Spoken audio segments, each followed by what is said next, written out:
রসুলের রসুল না, আমার রসুল আল্লাহর রসুল। আপনি যদি বেশি পণ্ডিতি করে আল্লাহকে একটু আগে নিয়ে আসেন, ইজ্জতের অসুবিধা হইতেছে। দেখছেন কত বড় পণ্ডিত।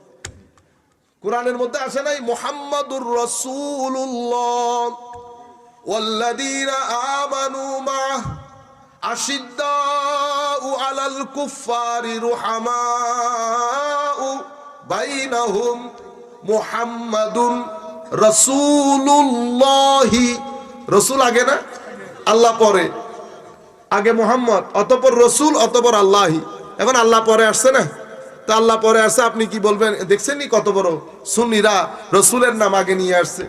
যদি কেউ না জানে যে এটা কোরআনের আয়াত, সে বলবে এটা সুন্নিরা করছে।